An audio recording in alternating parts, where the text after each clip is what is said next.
Americans are adventurers at heart. Of course, it is inconvenient for most of us to go sailing off to the South Pole or plod across the Arabian desert in search of bigger and better pyramids. Flying around the world is fun, but you can't get very close to nature that way. There's always something new under the sea. But what's the use? The folks back home wouldn't believe your fish stories anyway. And after all, why go so far away?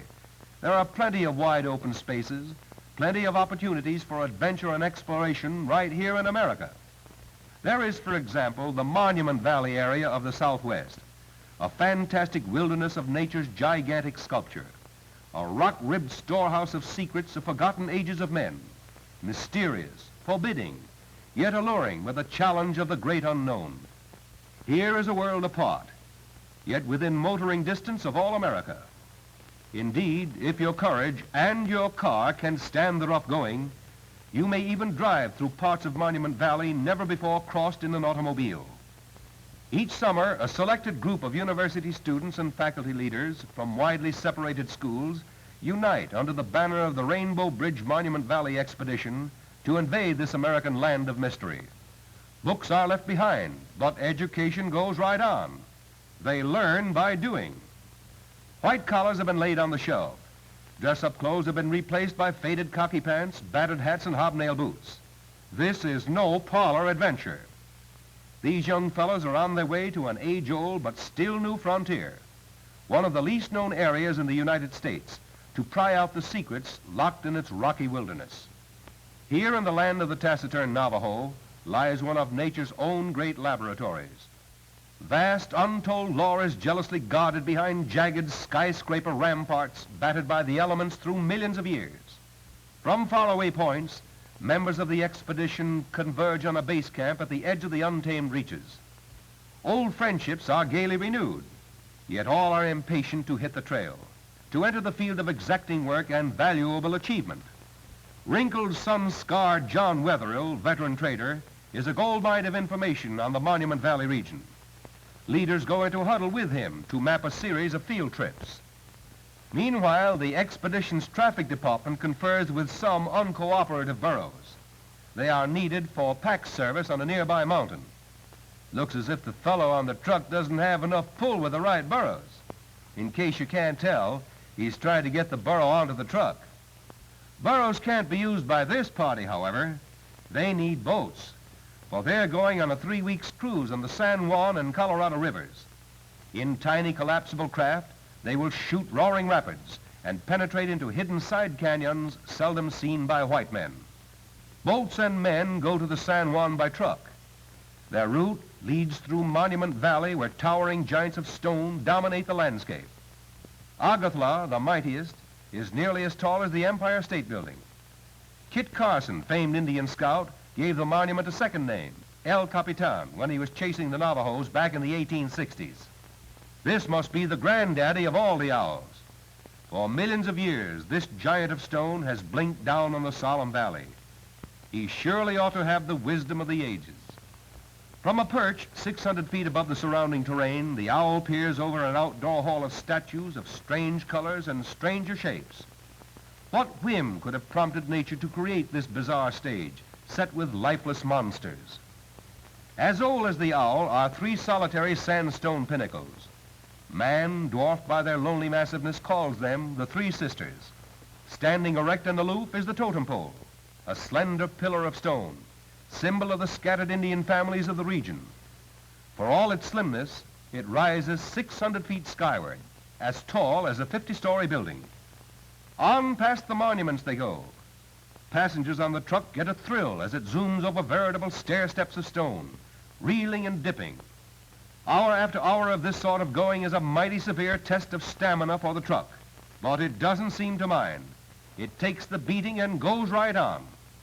Then it leaps out onto the smooth sand of a stream bed, speeds along gaily, but suddenly the truck's rear end sinks deep, trapped in the treacherous quicksand of an underground stream. Sand like lead is shoveled from the buried undergear until backs are ready to break. After 2 hours of hard labor, a try is made. Not yet. Back to the digging, boys. Now try again. Ah, that's more like it. Stair-step Avenue and Quicksand Boulevard call for the sternest stuff in cars and men. But the real test comes on a steep hill that Mother Nature designed with 35-degree grades and corkscrew turns. The roadbed is loose and shaky, and jutting rocks along the trail tear at the fenders. These cars are the first to conquer this hill. Going down calls for safe, certain braking, and the return trip demands plenty of brute power. At last, the level of the San Juan is reached. The explorers are going to face the river's surging currents and rapids in these folding eggshell craft. River explorers travel light, and packing is soon completed. Out into midstream they go, to be carried to new adventures on the muddy San Juan as it everlastingly digs away at the canyon walls. Here's some Wild West rough riding, and without a horse, too. Those whirling waters know how to hand out the thrill. Uh-oh, it looks as if they're... No, here they come, ready for the worst. Here are some of the promised thrills, and it's no place for faint hearts. The river has its more pleasant moods. Now the men can rest on their oars and muse on the majestic grandeur of the canyon walls towering high above. What's this? Has our fleet been shipwrecked? No, it's just an overnight camp by the river's edge. Boats are turned over to serve as shelters. Without them, the sun might rouse the men so early they'd have to help get breakfast. By midday, it's 105 in the shade and no shade. Just to keep cool, these fellows go tobogganing. A sand hill is their snowbank, and an air mattress their sled. Guess the air mattress is a useful gadget no explorer should be without. For a siesta a la San Juan, it's just the thing. But then there is a rude awakening and a quick cold shower. Tobogganing and siestas delay the cruise only briefly. The men look like a family of giant beetles as they prepare to launch their boats. Giants 1 minute, but pygmies the next. From a massive cliff overlooking the river, the party suggests a toy fleet as it emerges from a side canyon onto the wider waters of the Colorado. While the river exploration continues, the base camp is a beehive of activity. Field parties come and go on special scientific missions, and a lot of newcomers have turned up. Meet General Grant. The general doesn't have the familiar cigar, and for the safety of his whiskers, let's hope he doesn't smoke. Several candidates for the House of David baseball team have appeared, too. If you think the men on the river face danger shooting rapids, how about this fellow who puts himself in the hands of an amateur barber? This fellow wants to prove that the fine tan on his back is really tan and not dirt. Is there a washing machine in the house? If someone decides to haul sand in the wheelbarrow, this laundryman will have to close up shop. The white man's ceremonies interest the Navajos, too. Brushing the teeth is on par with a dance to the rain god. Some of the Indians come to offer rugs or blankets for sale, and they are first-rate bargainers. It looks like no deal. Down through the generations comes the Indians' love of jewelry. The Navajos get the most out of their money. They not only spend it, but they use it for buttons, necklace pieces, and in hat bands. Rings and bracelets of silver and turquoise are highly prized by men and women alike. The Navajos lead a simple, carefree existence. A shelter of tree limbs interwoven with twigs and leaves is their summer home. Their winter hogan is formed of poles covered with bark and damp earth. It keeps them snug from winter cold. As unchanging as the chocolate-colored cliffs above them are the Navajos. Centuries before the Pilgrims landed at Plymouth, Indians of the Southwest ground their meal with the stone mano and the metate, just as the Navajos do today. Civilization's way of spinning and weaving on intricate machines is unknown to the Navajos. In the shade of a pinon tree, dexterous hands twirl a crude spindle while fingers form and draw the yarn.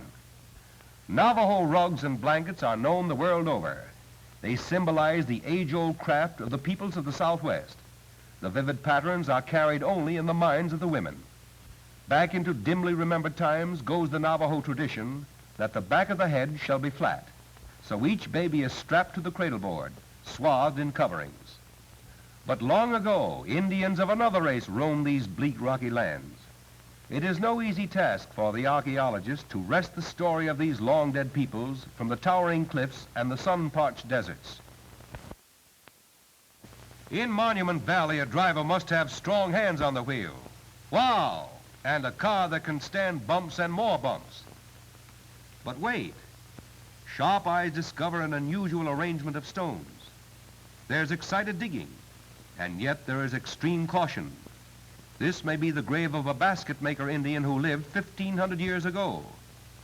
And it is. See the dark rim of the telltale basket surrounded by bones? Way back, even before the Dark Ages, an Indian doubtless sat near this very spot. There's more excitement as leaders find what is apparently the site of another burial ground. All available shovels go into service, and a narrow shaft is dug through a sandbank. Pots, arrowheads, axe heads, scores of implements are uncovered to shed new light on prehistoric peoples. One burial, that of a woman, is surrounded by pottery jars. Another grave is that of a medicine man. Beside his bones are those of a fowl, possibly a turkey. Proud he must have been of his innumerable turquoise jewels, which the archaeologist, nearly 8 centuries later, sift out from the sand of his unmarked grave. The burials are dated about 1150 A.D. In the next 100 years, the Pueblo Indians more and more began to live in communities for defense against enemies. A group of families often sought out a protected cave in which to construct a communal dwelling. This great prehistoric apartment house was perfectly located defensively. It is called Betatakin, meaning side hill house. When it was built 800 years ago, it comprised 135 rooms. Stalwart Pueblos toiled over these steep rock walls, hauling the stone slabs and the timbers used for beams. With their dwellings built, these Indians had time for things other than work. Here is one of their art galleries. Human bones were found only a few rods from the dwellings. Uprights for looms on which the Pueblo Indian women wove were set in holes dug in the floor of living rooms. In special rooms, the women set up their crude grain mills. Motor cars are called on again. Expedition members hear of a dwelling believed to stand atop a lonely hill on a faraway mesa, and a wild ride over untraveled areas is begun, a ride that is a grueling test of an automobile's stamina and strength. The Indians call the hill Kitsili, place of broken pottery, and the archaeologists find thousands of chunks of broken jars and pots strewn about. The hill was doubtless inhabited by skilled pottery workers. Broken pieces were thrown into trash heaps, and the rains of the centuries washed them over the hillsides. On the crest of the hill, high walls are standing, walls that have withstood the fury of countless raging storms and the ravaging effects of the cutting blasts of many winters. The Pueblos were good construction engineers. One sturdy wall still stands 13 feet tall after centuries of neglect. The entire ruin comprises about 100 rooms, many of them now buried. One of the inhabitants apparently thought his room needed decorating. This is a petroglyph made by pecking the stone with a sharp instrument. Camp is made early, and with reports completed on the newly found Pueblo Indian ruin, there is cause for celebration. So the chef stirs up a holiday meal. Hot dog, griddle cakes. Boy, how's that for a 3-point landing? Strike up the band, Professor, even though you're 1,000 miles away. Let's have dance music and make this a festive occasion. It's every man for himself, folks. Walk, don't run to the nearest exit. The dance breaks up early, and it's a mighty good thing it does. There were no serious injuries, fortunately. Anyway, a good snooze has a desert dance beat all hollow. The men decide to visit the nearby Hopi Indian towns, where the next day finds them in the midst of the Hopi country. It is rugged and rocky, yet beautiful. Hopi villages often are perched high on stone mesas. Dwellings are built of stones hewn from nearby cliffs. Historians say this town, Oraibi, is the oldest continuously inhabited village in the United States. Hopis build much as the prehistoric Pueblos did. They are the cultural descendants of the Pueblos. Inhabitants of this village keep out of the range of cameras. Indians of the Southwest believe there cannot be two things just alike. Because a picture is an exact copy, they think it is the work of the evil spirit. Younger Hopis are freer from superstition. This girl proceeds with the daily duty of feeding a captive hawk, unconcerned about the grinding camera. This hawk, a western redtail, is kept and cared for, so ceremonial feathers may be plucked from it when needed. And here is a Hopi pottery works going full blast. This woman is president, plant manager, and sales director. Her name is Naha. She forms and decorates her jars just as her ancestors did centuries ago. Clay is taken from the hills. Jars are shaped by hand and polished with stone. Paint is made from minerals or with pigments boiled from wildflowers. On the bottom of each of her pottery pieces, this woman paints a frog. Her trademark has become her name, for Pakwa in Hopi means frog. Sure-footed mountain burros are called into service. The expedition leaves this country with regret, turning from the Hopi's creations of art to Mother Nature's own picture painting. Rainbow Bridge. The party must make scientific investigations en route and locate the bridge in its proper place on the map. This necessitates an approach by way of Rainbow Plateau and Skeleton Mesa, on which there is no trail. The trek leads over bald rocks, a bleak stony expanse, barren of grass, brush, or tree. It is a wearing struggle for men and beasts alike. The burros need help with their weighty packs over some well-nigh impassable points. On and on, the way leads past yawning precipices into deep forbidding gorges, and again out onto sun-baked, lifeless stretches. And then, with breathtaking suddenness, the great Rainbow Bridge comes into view. There it stands, carved by nature from living rock with infinite patience, chipping, wearing, smoothing through millions of years. Its grandeur and its majesty beggar description. It is like some ancient treasure hidden behind a great Bastille, for only the hardiest adventurers reach the vantage point from where it can be seen. Thus far, only few white men have looked on it, although geologists number its years in the hundreds of millions. Surveyors and engineers scale the perilous walls of nearby rocks and cliffs to make maps of the bridge and its surroundings. To their knowledge of map making, these men must add the courage and agility of a circus performer. The human flies of the party clamber and pull themselves to the crest of the arch. They look like toy soldiers marching over the summit.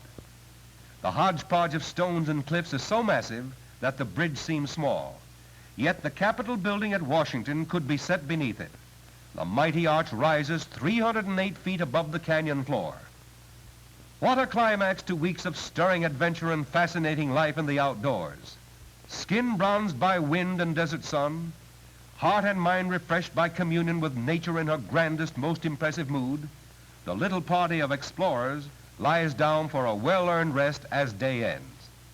The bright, clear stars appear one by one like lanterns in a deepening blue sky, and trail-weary wanderers go early to bed. So the saga of a modern exploration journey ends. But memories of the sight and sounds, the color and the beauty of those days will last a lifetime. And in the pages of science, new lines will be written from the reports of these adventurers. A little more light will be thrown across the dim, ageless shadows of this half-forgotten land of tumbled stones, tall spires, and endless beauty.